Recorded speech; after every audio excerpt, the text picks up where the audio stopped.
Bonjour à toutes, bonjour à tous, j'espère que vous allez bien. Bienvenue dans ce nouvel édito de l'Insoumission. Ensemble, revenons sur la crise humanitaire en mer Méditerranée. Vous l'avez probablement vu ou entendu, l'artiste Banksy a affrété un bateau de recherche et secours en mer. C'est la culture qui se met au service de l'humanité. 18 août, le bateau prend le large. Le bateau dénommé Louise Michel, en honneur à cette femme féministe, anarchiste de la Commune de Paris. En 10 jours, 219 personnes sauvées. Mais le Louise Michel est obligé de demander assistance aux navires humanitaires. Les gardes-côtes italiens viennent aussi en assistance et débarquent 49 personnes les plus fragiles sur les côtes de Lampedusa. On le voit encore une fois. Les bateaux ont de grosses difficultés à trouver un port. Actuellement, le Merck Etienne tourne depuis 27 jours.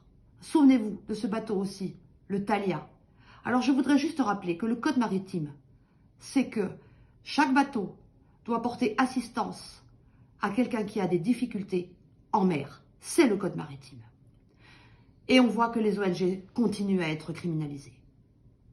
Par contre, l'espoir, c'est que quand une ville change de mer, et je veux notamment penser à Marseille avec Madame Rubirola, on voit aussi qu'il y a des changements et que une mer demande à ce que son port soit ouvert pour accueillir des exilés.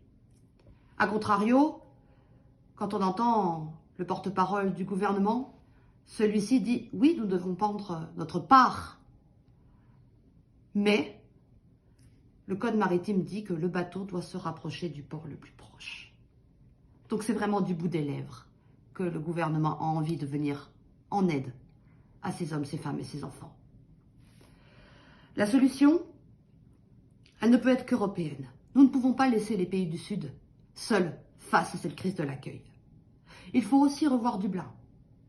Et la Commission européenne, le 31 août, appelle les États membres à faire preuve de fraternité et de solidarité pour accueillir ces exilés qui ne sont pas partis de chez eux par plaisir, mais par survie.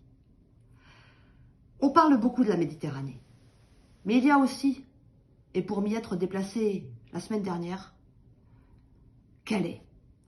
La Manche, si nous ne trouvons pas des solutions, va devenir un nouveau cimetière marin, puisque déjà 700 personnes ont été arrêtées par la police traversant la Manche, où le passage commercial est très important, parce qu'ils étaient sur des canaux de sauvetage sans gilet.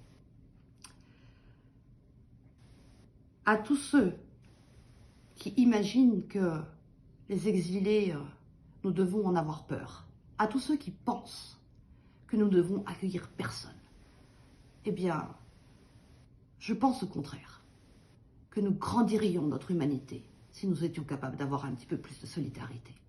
À bientôt.